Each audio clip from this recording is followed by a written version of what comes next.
Assalamualaikum warahmatullahi wabarakatuh.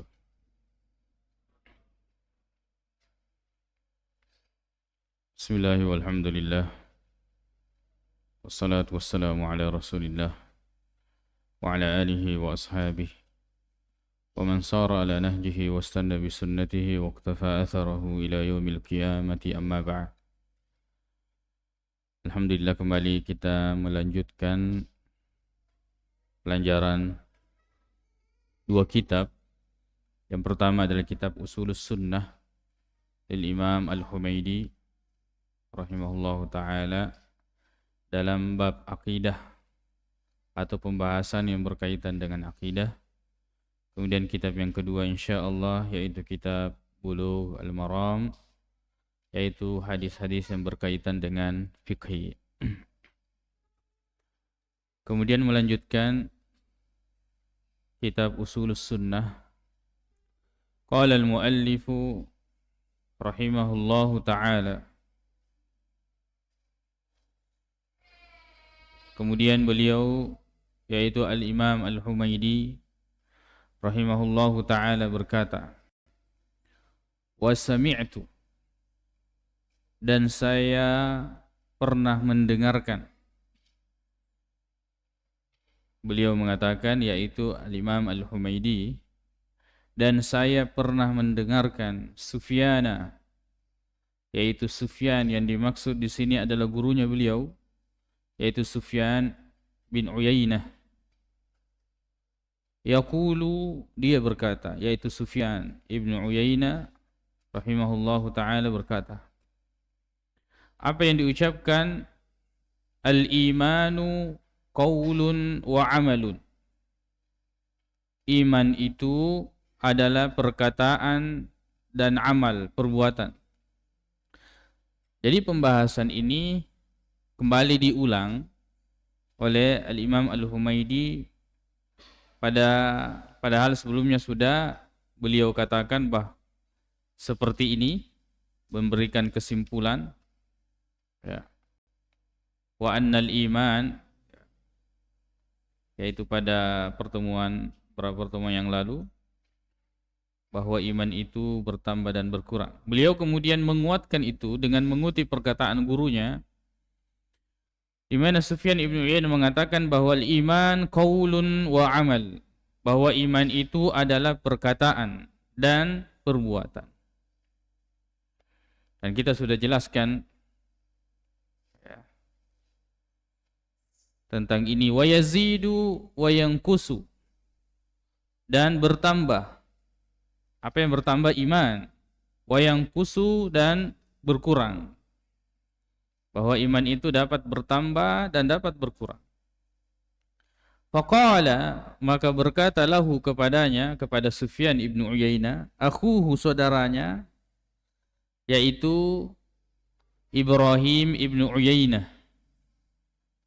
Ya, saudaranya itu Ibrahim ibnu Uyainah. Ini juga merupakan seorang muhaddis, seorang ulama hadis.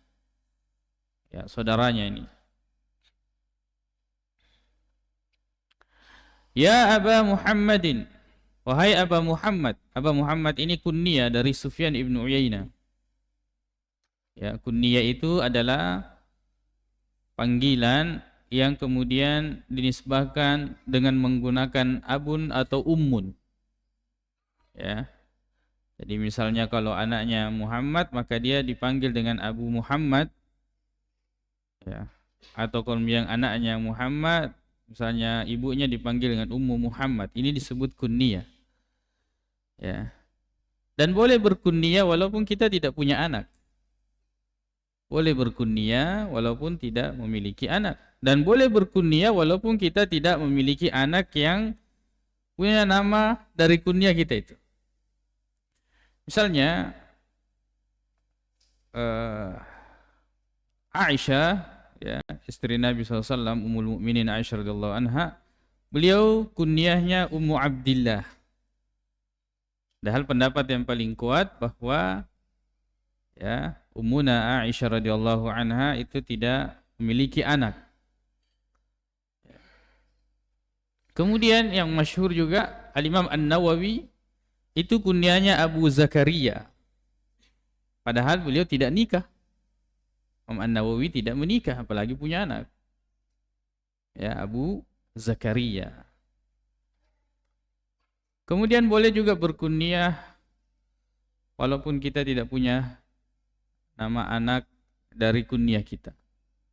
Ya, di antara guru kami yaitu Syekh Abu Ishaq Al-Huwaini, hafizahullah ta'ala. Beliau kunyahnya dan masyhur dengan nama tersebut Abu Ishaq, padahal beliau tidak punya nama anak yang namanya Ishaq.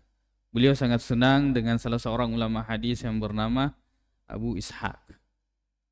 Lalu kemudian beliau menggunakan kunyah tersebut. Jadi Aba Muhammad ini kunyahnya Sufyan Ibnu Uyainah, guru dari Imam Al-Humaidi rahimahullahu taala. Saudaranya mengatakan, wahai Abu Muhammad, la taqul, jangan engkau mengatakan yang kusu berkurang. Ya. Jangan engkau mengatakan bahwa iman itu dapat berkurang.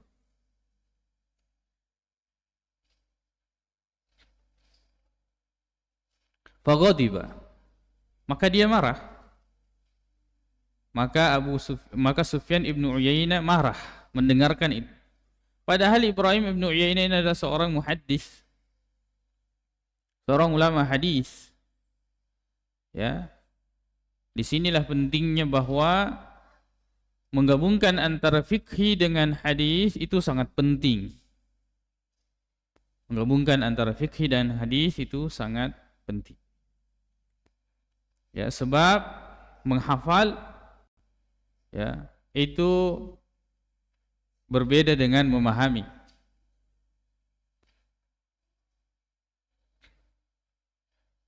Kata Nabi sallallahu alaihi wasallam, "May yuridillahu bihi khairan yufaqihuhu fid din."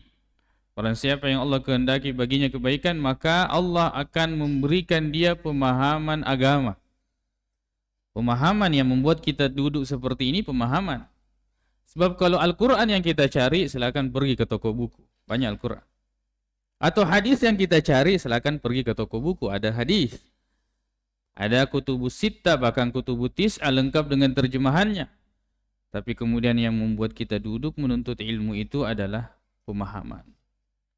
Ya.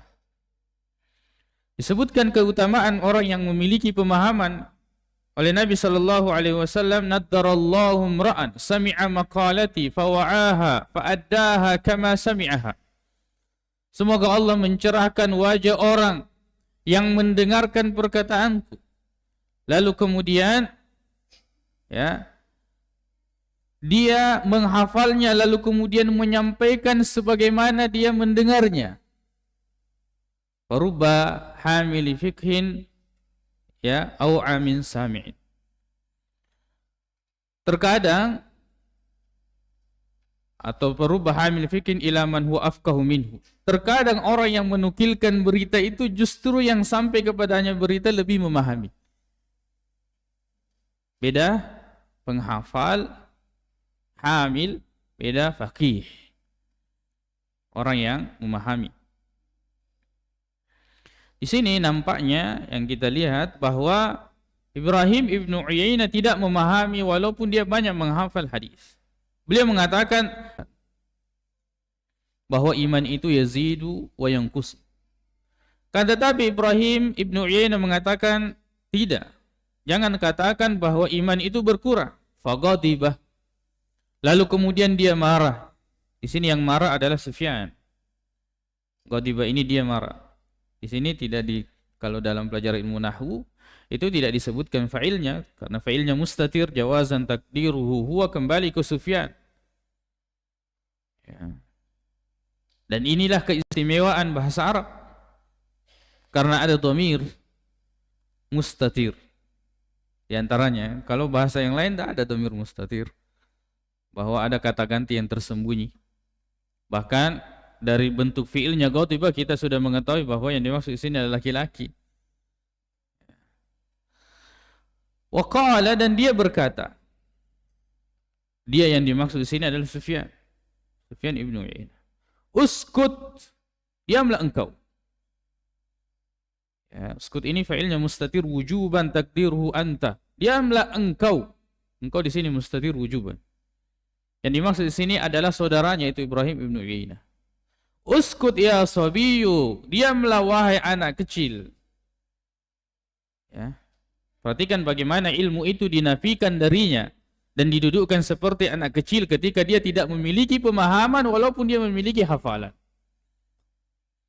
Bal hatta la yabqa minhu syai'un. Perhatikan baik-baik, bahkan sampai la yabqa, tidak tersisa minhu darinya, dari iman itu sedikit pun. Bahkan tidak tersisa dari iman itu sedikit pun. Ya, la yazni zani hina yazni wa huwa mu'min. Kata Nabi SAW. Tidak akan berzina seorang penzina ketika dia berzina dalam keadaan dia beriman. Jadi iman itu tidak ada pada dirinya ketika dia berzina. Wala yasriku sariqu hina yasriku wa huwa mu'min. Tidak mencuri seorang pencuri ketika dia mencuri ada iman di dalam hatinya. Ini kalau kita perhatikan bahwa Sufyan ibnu Uyainah memiliki kekuatan dalam munazarah, dalam berdebat. Ketika saudaranya menafikan an-naqsu fil iman, beliau justru kemudian membantahnya dengan mengatakan bukan, jangankan berkurang, bahkan lenyap dari seseorang. Bahkan iman itu habis. Ya.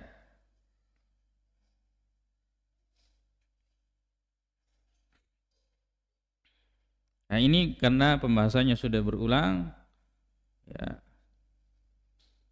bahwa iman itu yazidu wa yanqus, dapat bertambah dan dapat berkurang. Yazidu bit ta'ah wa yanqusu bil ma'siyah, bertambah dengan ketaatan kepada Allah Subhanahu wa taala. Dan kemudian beliau mengatakan wal iqraru, dan menetapkan, birru'yati, terhadap ru'yah, artinya meyakini atau menetapkan ar-ru'yah, melihat. Yang dimaksud ru'yah di sini adalah ru'yatullah, melihat Allah Subhanahu wa taala ba'dal mauti, setelah meninggal, setelah kita meninggal, ya. Makanya Nabi SAW dalam sebuah riwayat mengatakan kalian tidak akan melihat Rabb kalian sampai kalian meninggal. Sampai kalian meninggal. Melihat Allah Subhanahu wa taala ini adalah akidah Ahlus Sunnah wal Jamaah. Melihat Allah Subhanahu wa taala setelah kita meninggal di surga. Adapun di dunia, maka tidak ada yang melihat Allah Subhanahu wa taala, dan itu pendapat yang paling kuat walaupun ini khilaf di antara para sahabat Nabi sallallahu alaihi wasallam. Kan tetapi pendapat yang paling kuat yaitu pendapat yang kemudian Aisyah radhiyallahu anha membantah sahabat yang lain yang menyangka bahwa Nabi sallallahu alaihi wasallam melihat Allah ketika diisrakan dan diisra mi'rajkan. Ketika dimi'rajkan. Aisyah radhiyallahu anha mengatakan, ya, siapa yang menganggap bahwa Rasulullah melihat Allah ketika, ya, dimi'rajkan, maka sungguh dia telah berdusta. Nabi pun sallallahu alaihi wasallam ketika ditanya oleh sahabat, ya, tentang peristiwa Mi'raj ini, ditanya, hal ra'aita rabbaka? Ya Rasulullah, apakah kamu melihat Tuhanmu? Apakah kamu melihat Tuhanmu? Ini akidah para sahabat, bahwa ketika Allah dimi'rajkan, astagfirullah, ketika Rasulullah sallallahu alaihi wasallam dimi'rajkan, menunjukkan bahwa Allah Subhanahu wa taala di atas. Dan akidah itu melekat pada para sahabat, bahwa ketika Rasulullah dimi'rajkan itu bertemu dengan Allah. Maka pertanyaan mereka mengatakan, hal ra'aita rabbaka? Ini kan penasaran. Dan itu berupa keyakinan bahwa Allah itu ada di atas. Hal ra'ait, maha tinggi, ada di atas. apakah engkau melihat Tuhanmu? Kata Nabi SAW, ya, apakah Nabi mengatakan, ini pertanyaan apa itu? Tidak. Nabi tidak menyangkal pertanyaan itu. Nabi mengatakan, nurun anna ara, cahaya. Terhalang oleh cahaya. Anna ara, bagaimana saya bisa melihat? Nurun anna ara, cahaya, bagaimana mungkin saya bisa melihat? Jadi Allah Subhanahu wa taala, ya, itu dapat kita lihat. Itu berdasarkan dan dalilnya mutawatir. Bahwa melihat Allah Subhanahu wa taala di surga itu dalilnya mutawatir. Dari Al-Qur'an, ya, maupun dari hadis-hadis Nabi sallallahu alaihi wasallam. Hadis-hadis tentang melihat Allah itu ada sekitar 26. Ya, sahabat yang meriwayatkan itu, dan hadisnya mutawatir. Bahwa kita akan melihat Allah Subhanahu wa taala. Belum lagi dari dalil ayat, ya, sudah jelas. Tapi adapun di dunia tidak ada yang melihat Allah Subhanahu wa taala. Bahkan Nabi Musa ketika beliau ingin bertemu atau melihat Allah Subhanahu wa taala, ya, arini, ya, anzur ilaik. Ya Allah, perlihatkan dirimu, saya akan melihatmu. Kalau Allah tidak bisa dilihat, kenapa Nabi Musa minta? Ya. Dan apakah Allah Subhanahu wa taala menyangkal permintaan Nabi Musa itu, menolak atau menyalahkan permintaan itu? Tidak. Tapi Allah Subhanahu wa taala yu'allik, menggantungkan bahwa dia bisa melihat kalau gunung itu tetap pada tempatnya. Fa in istaqarra makanahu, kalau dia masih pada tempatnya engkau akan melihat saya. Tapi tidak bisa meledak. Lalu kemudian fakharra Musa, maka Musa itu tersungkur. Ya. Kemudian Allah mengatakan lan tarani, kamu tidak dapat melihat saya. Allah tidak mengatakan lan ura, saya tidak dapat dilihat. Bedakan. Bedakan ketika mengatakan kamu tidak dapat melihat saya dengan saya tidak dapat dilihat. Lan tarani, kamu di dunia sebagai manusia kamu tidak dapat melihat saya. Tapi bukan berarti Allah tidak dapat dilihat. Dan itulah yang kemudian diterangkan di dalam ayat-ayat dan hadis-hadis Nabi sallallahu alaihi wasallam. Di antaranya adalah pada surah Al-Qiyamah ayat, ya, 23, 22 dan 23, wujuhu yawma idzin nadhirah. Pada hari-hari di mana wajah itu berseri-seri. Wajahnya orang-orang beriman tentu, bukan orang-orang kafir. Ila rabbiha nazirah, kepada Rabbnya dia melihat. Jelas, kepada Rabbnya melihat. Jadi kita melihat Allah Subhanahu wa ta'ala. Kemudian diantaranya misalnya di surah Al-Mutaffifin ayat 15, Allah Subhanahu wa ta'ala mengatakan, kalla innahum an rabbihim yawma idzin lamahjubun, bahwa mereka dari Allah Subhanahu wa ta'ala akan dihijab, tidak dapat melihat. Orang-orang kafir itu dihalangi, tidak dapat melihat Allah, berarti Allah dapat dilihat. Cuma orang-orang kafir tidak dapat melihatnya karena dihalangi. Kemudian di antara ayatnya Allah Subhanahu wa ta'ala mengatakan, lilladzina ahsanul husna wa ziyadah. Lilladzina ahsanu, bagi orang-orang yang berbuat baik, al-husna. Ulama tafsir mengatakan al-husna yang maksud di sini adalah surga. Bagi orang-orang yang berbuat baik, balasannya adalah surga, wa ziyadah, dan tambahan. Apa ini tambahan? Nah, ini ditafsirkan oleh Nabi sallallahu alaihi wasallam bahwa ini maksud dengan ziyadah di sini an-nazru ila wajhillah, melihat kepada wajah Allah Subhanahu wa ta'ala. Sehingga penghuni surga ketika itu mengatakan, ya, apalagi yang belum? Apalagi yang belum? Bahwa Allah, ya Allah, Engkau telah mencerahkan, memutihkan wajah-wajah kami, Engkau telah menyelamatkan kami dari api neraka dan ini dan itu. Apalagi yang belum? Rasanya sudah sempurna. ternyata ziyadah, yaitu melihat wajah Allah Subhanahu wa ta'ala. Dan ini ternyata nikmat yang paling besar, mengalahkan nikmat masuk surga itu sendiri. Tapi kita harus masuk surga untuk melihat Allah Subhanahu wa ta'ala. Dalam hadis ya, Nabi SAW dalam hadis yang sahih, hadis surat Bukhari dan Muslim, hadis surat Bukhari, Nabi SAW mengatakan, innakum satarawna rabbakum ayanan.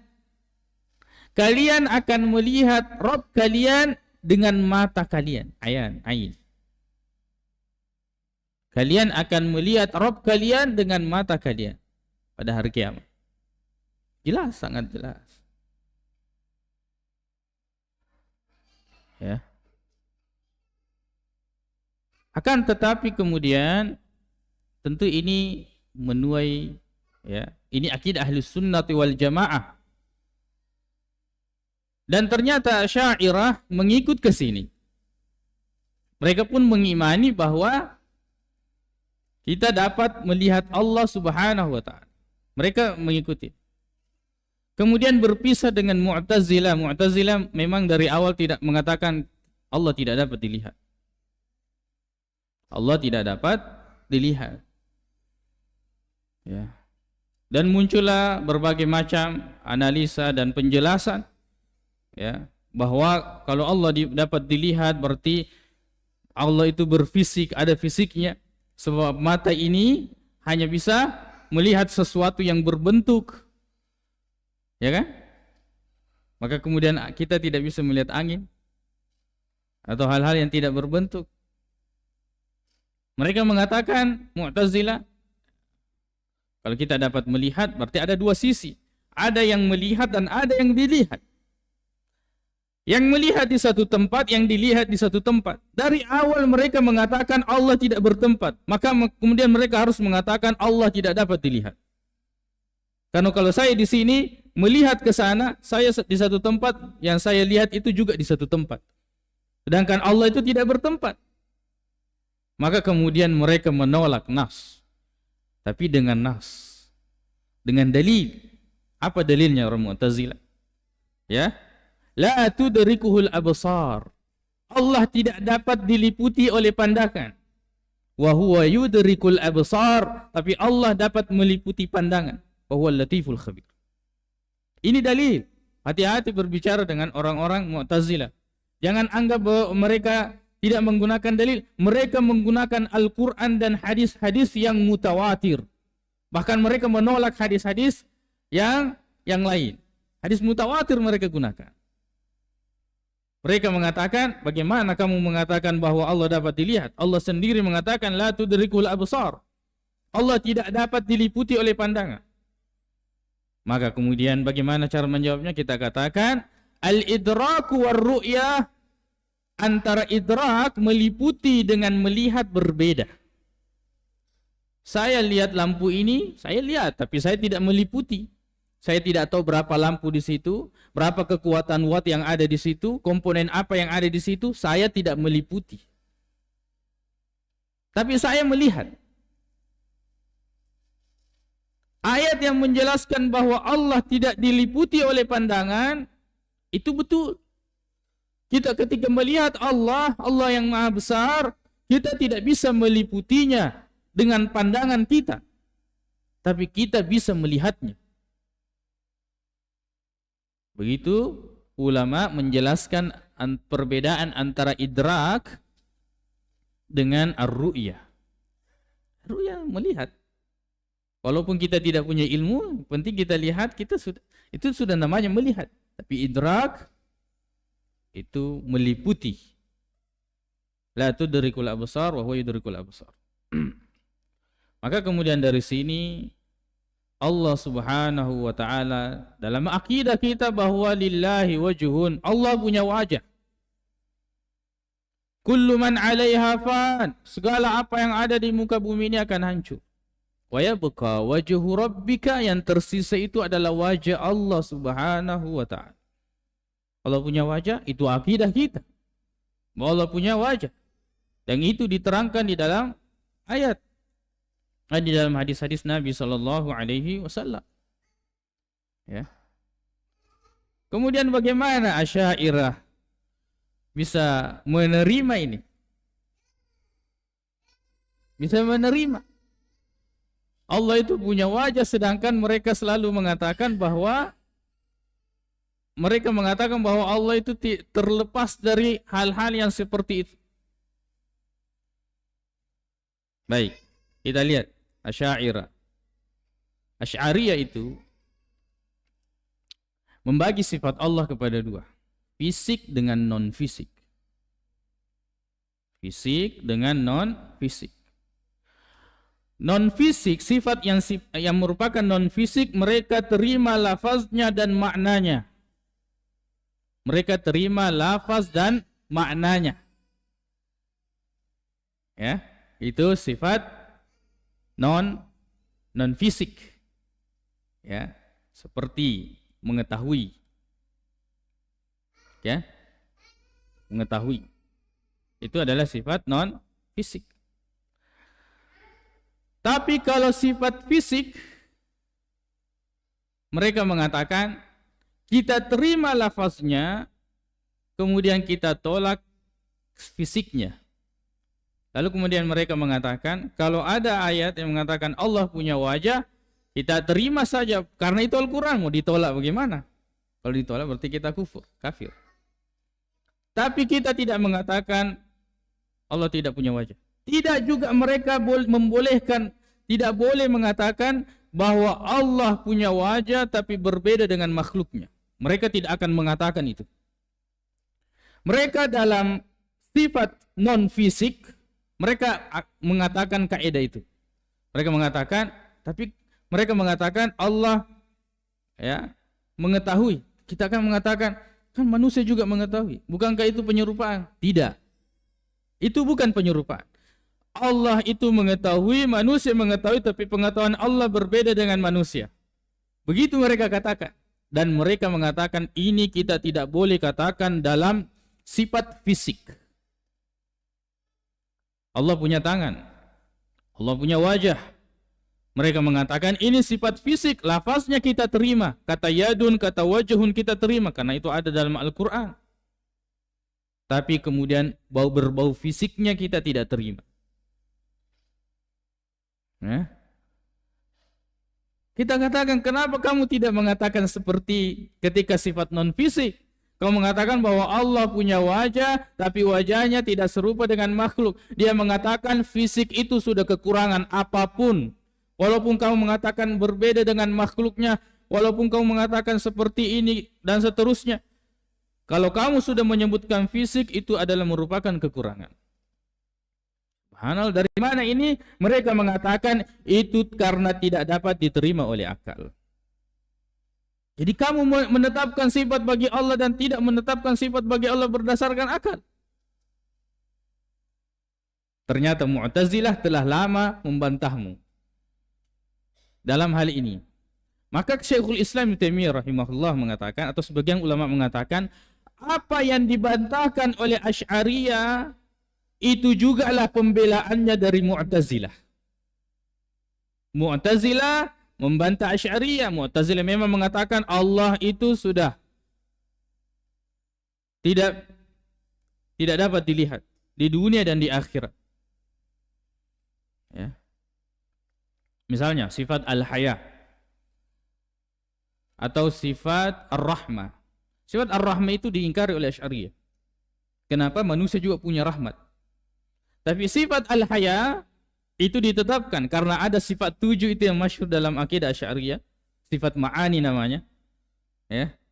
Qudrah, iradah, ilmu, haya, sam', basar, al-kalam.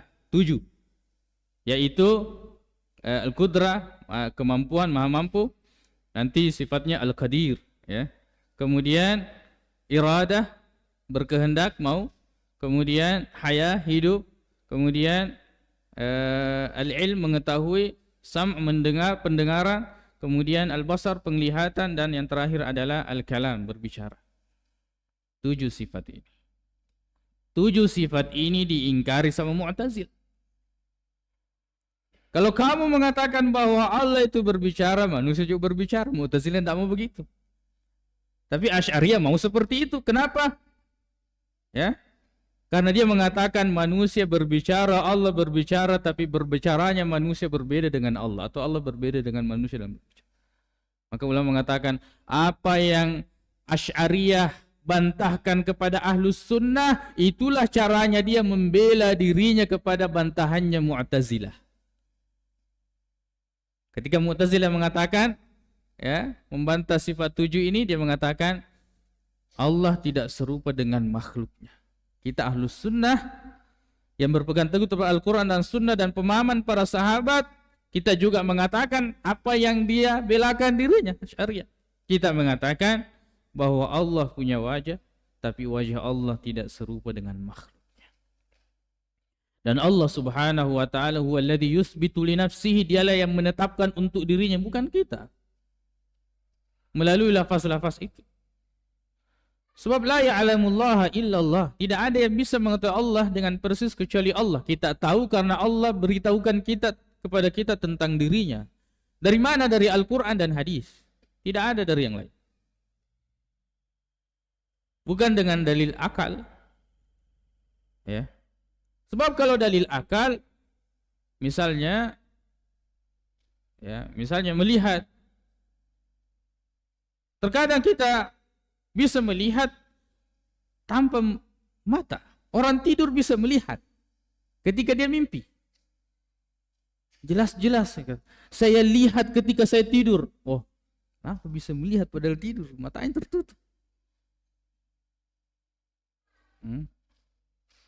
Jadi ini qiyas, apa namanya, al-farqul kabir.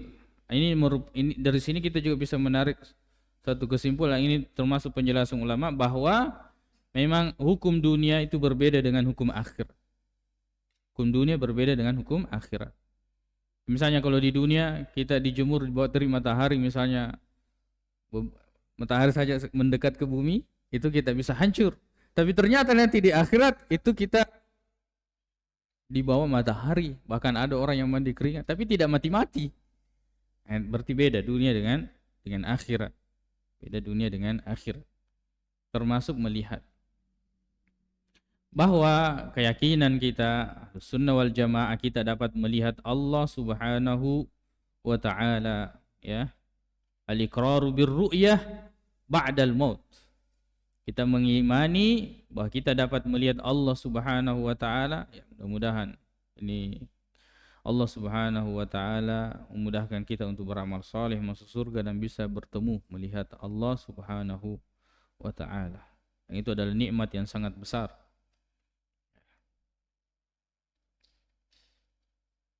Dari sini, maka akidah yang paling menenangkan jiwa, menenteramkan hati itu adalah akidah salaf.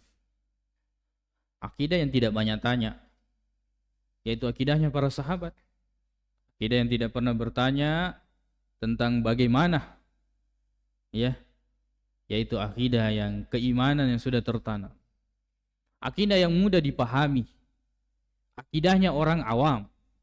Akidahnya yang tidak melalui analisa falasifah, ya, dan seterusnya. Akidah yang tidak butuh mantik. Orang yang bahkan tingkat penangkapannya yang paling rendah, mereka bisa mengenal Allah Subhanahu wa taala. Tapi akidah-akidah yang itu bahkan di perkuliahan orang-orang kuliah belum tentu bisa memahami. Ya, bahwa Allah itu bergerak, ya.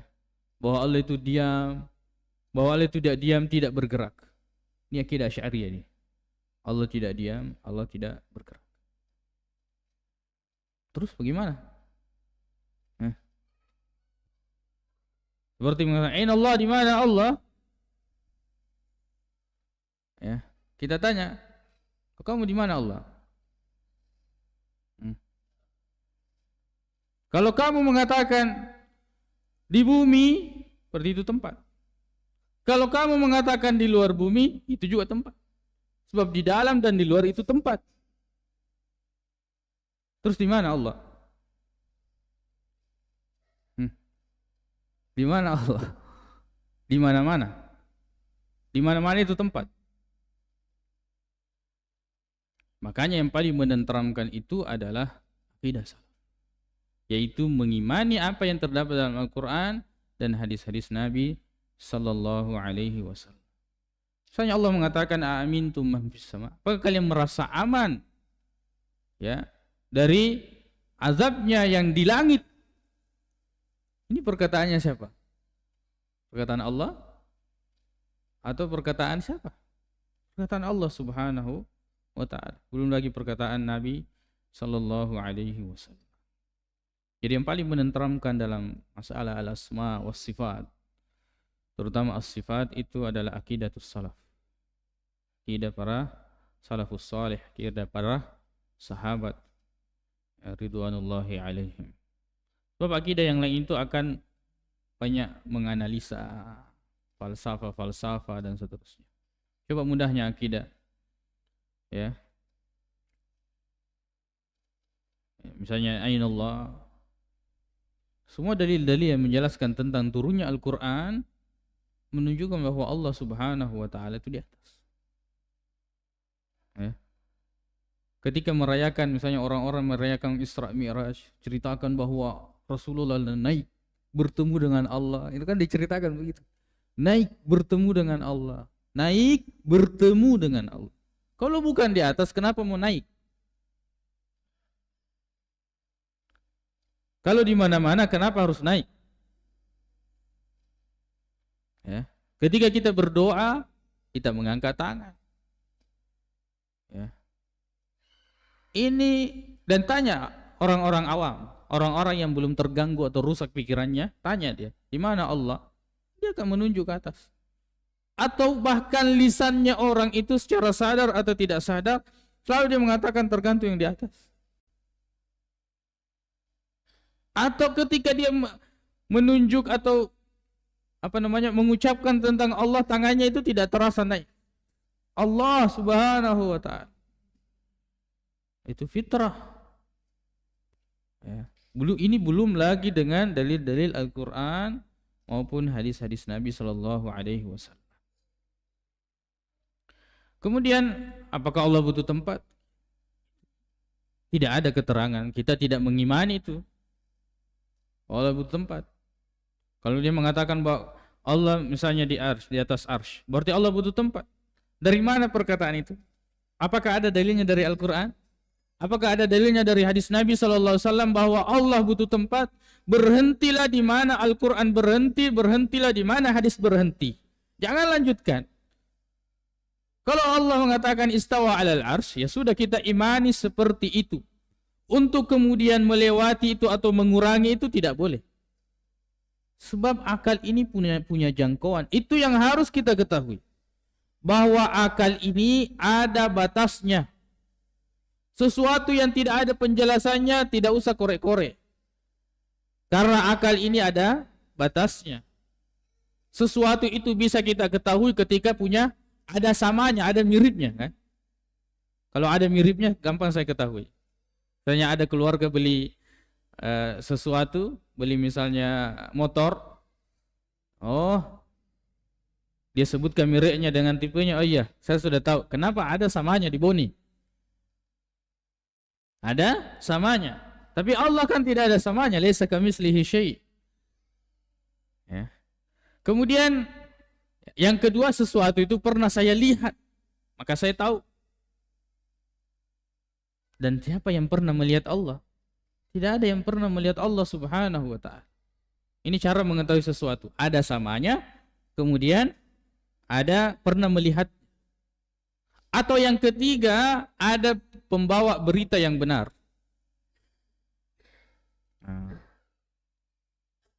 Dan disinilah satu-satunya pintu untuk berbicara tentang Allah ketika ada berita yang benar. Berita benar itu dari Al-Quran maupun hadis-hadis Nabi sallallahu alaihi wasallam. Selalu mengatakan bahwa berarti Allah butuh begini, itu pintu ilhad. Itu pintu ilhad, pintu yang kemudian orang itu akan menyangkal semua sifat-sifat Allah. Misalnya Allah menciptakan, berarti Allah butuh pada makhluk dong. Siapa yang berkata begitu? Allah di atas arsy, berarti Allah butuh arsy. Allah menciptakan, berarti Allah butuh makhluk. Dari mana itu? Ya. Allah melakukan ini, berarti Allah butuh itu. Jadi selalu mengatakan, selalu menyambung apa yang kemudian Al-Quran dan hadis sudah berhenti di situ, itu akan membuka pintu ilhad, di mana kemudian nanti dia akan mengingkari. Tundukkan akal, katakan bahwa akal ini punya batas, tidak bisa tahu semua. Ya. Kemudian kalau kita bicara tentang akal, akalnya siapa? Makanya Ibnu Rushdi, beliau mengatakan, agama ini dibangun di atas bahwa Allah itu di atas. Keyakinan itu. Kenapa Al-Quran turun dari atas? Ya, Isra Mi'raj Rasulullah naik ke atas. Ya, kemudian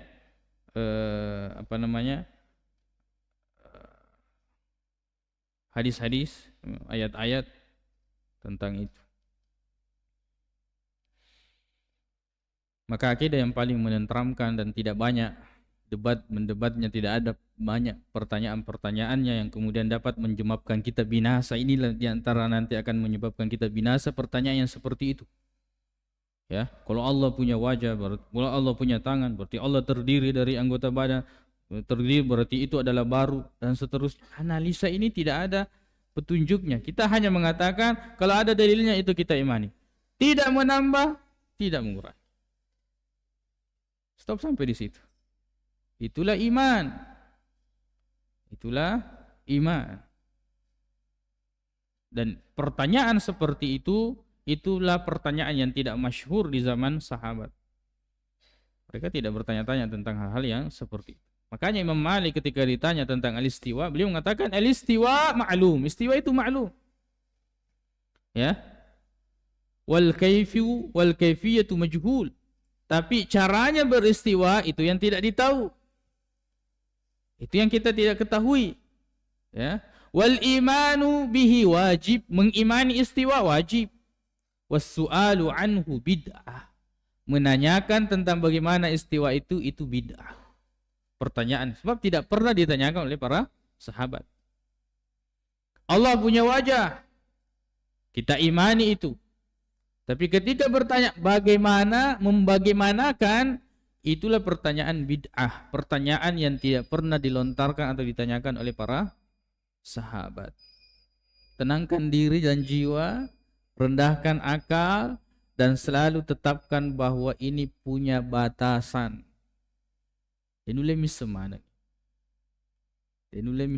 Tidak bisa dia jangkau semua. Yang di dalam diri kita saja itu tidak bisa dijangkau oleh akal. Tiba-tiba ada yang tumbuh kuku ini, kok diretek, kok ternyata digaplek ke kuku, ya tidak ada kuku di sini. Kepala ini dibelah, ternyata tidak ada rambut di dalamnya. Ya. Ini logika. Jadi tundukkan, ya, beragama itu adalah keimanan, itu yang paling utama. Kemudian akal ini digunakan dan ditundukkan untuk kemudian beribadah kepada Allah Subhanahu wa taala, bukan menentang syariat Allah Subhanahu wa taala, terutama akidah, menentang tentang akidah. Baik, kita lanjutkan selanjutnya.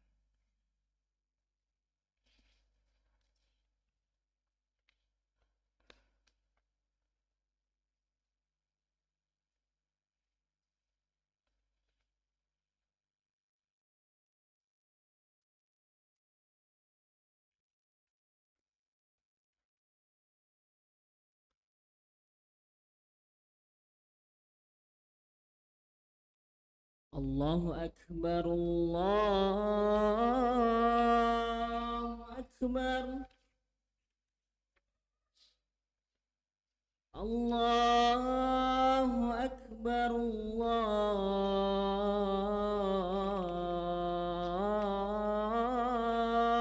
Akbar.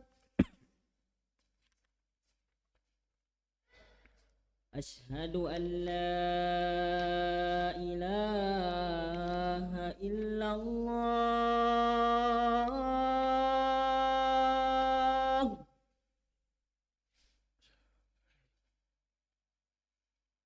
أشهد أن لا إله إلا الله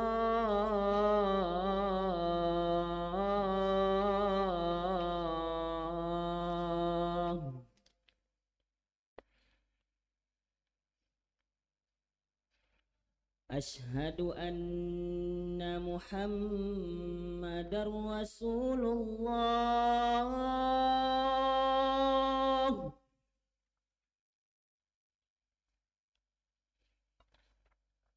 أشهد أن محمد رسول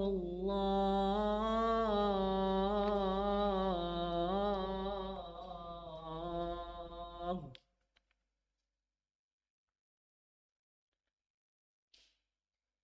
حي على الصلاة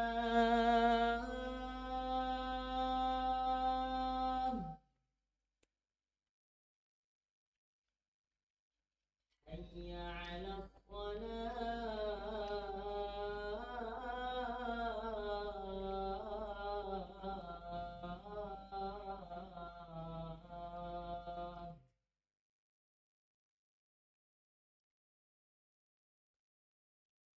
حي على الفلاح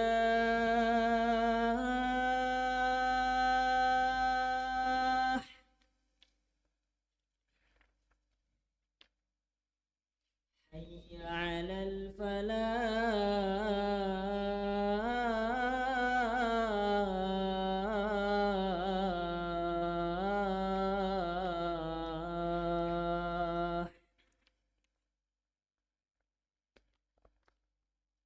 الله أكبر الله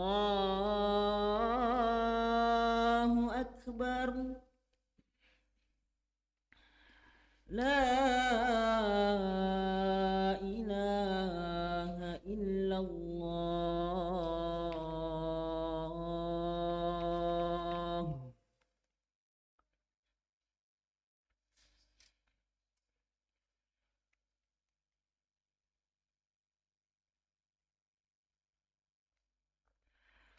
Bismillah walhamdulillah wassalatu wassalamu ala rasulillah wa ala alihi wa sahbihi wa mawala amma ba'd.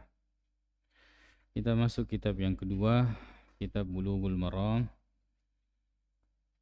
lil Hafiz Ibnu Hajar rahimahullahu ta'ala. Dan sekarang kita sudah hadis yang ketujuh. Wa an rajulin, dan diriwayatkan dari seseorang sahibah. Sahibah ini menyertai sebenarnya, bersahabat an-nabiyya dengan Nabi sallallahu alaihi wasallam. Qala, beliau berkata, orang itu berkata, seandainya ini bukan sahabat, maka sudah pasti hadisnya dhaif. Ya, pasti hadisnya dhaif. Tapi kalau sahabat itu walaupun tidak diketahui, yang penting tidak diketahui namanya dalam ilmu hadis, yang penting sudah dikatakan sahabat, berarti itu periwayatannya diterima. Sebab itu telah disucikan dari Al-Quran dan hadis-hadis Nabi dan hadis Nabi SAW bahwa semua sahabat itu adil, terpercaya. Ya. Jadi walaupun tidak disebutkan. Qala, beliau mengatakan, naha, telah melarang Rasulullah, Rasul itu utusannya. Jadi kalau Rasulullah artinya utusan Allah sallallahu alaihi wasallam.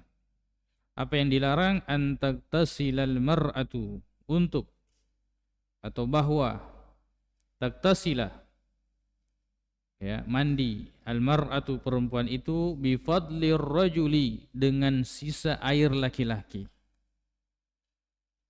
Sisa air yang digunakan oleh laki-laki. Awir rajula, awir rajulu di sini yang benar. Awir rajulu, ya, itu salah harakat. Awir rajulu dhammah dirafa, ya, atap ke fa'il. Atau laki-laki, ya, Rasulullah melarang laki-laki mandi bifadlil mar'ati, dengan sisa perempuan. Dengan sisa perempuan. wal yagtarifa jami'an, hendaknya keduanya mengambil air bersama-sama. Jadi mandi bersama-sama laki-laki perempuan suami istri ya, itu hukumnya boleh, dan ini disepakati. Disepakati. Begitu pula berwudu dari sisa air wudunya laki-laki atau perempuan ya, itu boleh.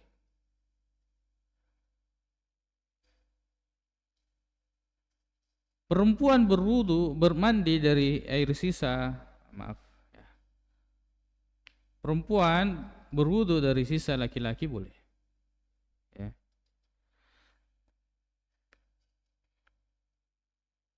Jadi hadis ini menunjukkan larangan laki-laki mandi dari sisa air perempuan dan perempuan mandi dari sisa air laki-laki.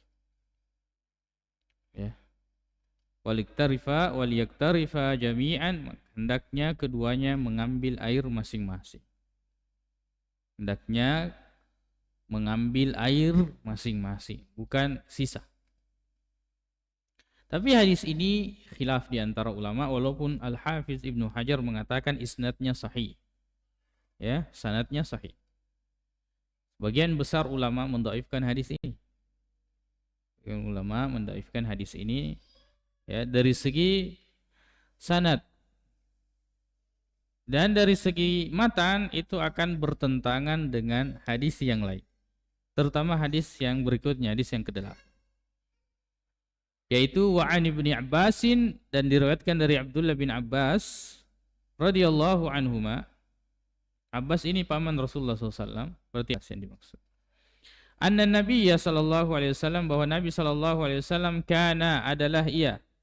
adalah ia karena itu untuk menunjukkan waktu, pernah ya, adalah ia dulu Maimunata, dengan sisa airnya Maimunah, istri Nabi sallallahu alaihi wasallam. Ini kan jelas bertentangan dengan hadis sebelumnya, dan ini hadis yang sahih, akhrajahu Muslim. Tapi maaf ya, hadis ini diriwayatkan oleh Muslim, tapi kemudian ulama hadis menerangkan bahwa hadis ini sebenarnya memiliki cacat, sehingga kemudian sebagian mendhaifkan hadis ini. Jadi hadis Bukhari Muslim itu sahih. Kemudian ulama mengatakan hadis yang pertama ini, hadis yang ketujuh, hadisnya dhaif. Kalau sudah dhaif, halas, tidak ada lagi, tidak perlu dikompromikan dengan hadis yang ke-8. Maka kata ulama mengatakan, anggaplah sahih. Jika seandainya hadis itu sahih, maka yang dimaksud itu adalah karaha, makruh, bukan haram. Maka yang dimaksud itu adalah makruh, hal-hal yang mungkin akan merubah atau mempengaruhi air tersebut. Ya, kalau sisa, ya mungkin ada sesuatu yang mengenainya, ya, itu sehingga makruh, karena dapat mengantarkan kepada berubahnya sifat air tersebut. Di situ kemakruhannya.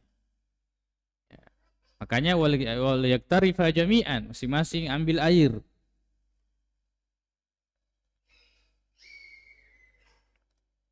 Ya. Dalam sebagian cetakan ini digabung, ini 89 digabung dari jadi satu. Ya. Sebab ini hadisnya Abdullah bin Abbas. Wali ashabis sunani, dan diriwayatkan oleh pemilik kitab-kitab sunan, ya, Sunan Abu Dawud, Tirmidzi, An-Nasa'i, ya. Artinya bukan riwayatnya Imam Muslim dari sama-sama dari Abdullah bin Abbas, tapi ada lafaz yang berbeda. Beliau mengatakan, Abdullah bin Abbas, iktasala ba'du azwajin nabiyyi, mandi sebagian istri-istri Nabi sallallahu alaihi wasallam fi jafnatin, dalam satu wadah. Jafna ini al-qas'atul kabirat, wadah yang besar, biasanya terbuat dari kayu. Ya, biasanya.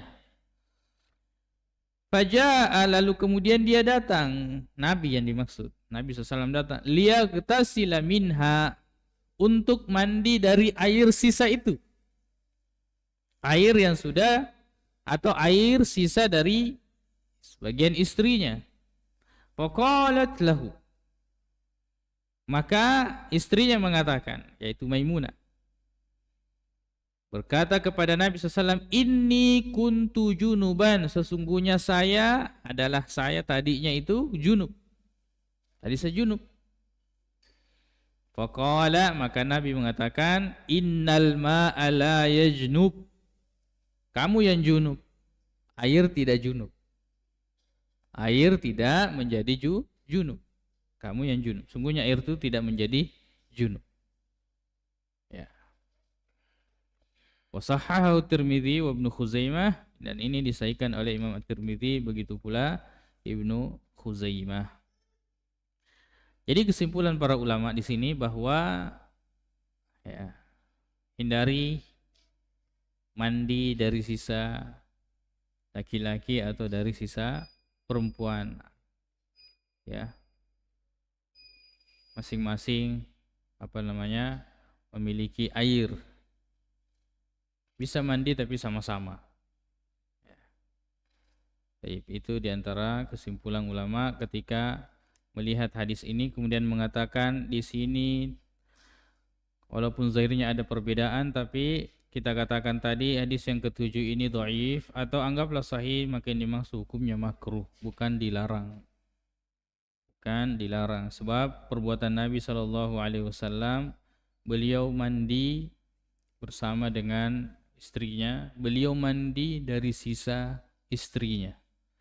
Maka dari situ ya, hukumnya boleh. Paling tinggi larangannya itu adalah makruh. Paling tinggi larangannya adalah makruh.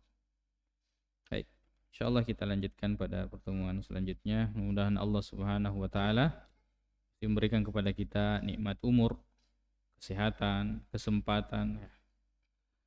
Sebab belum tentu yang diberikan umur diberikan kesehatan, belum tentu yang diberikan kesehatan diberikan kesempatan, belum tentu yang diberikan kesempatan diberikan nikmat pertemuan. Maka kita meminta semua itu ya, dan dengan semangat menuntut ilmu karena Allah Subhanahu wa taala. Subhanakallahumma wa bihamdik, asyhadu an la ilaha illa anta, astaghfiruka wa atubu ilaik. Assalamualaikum warahmatullahi wabarakatuh.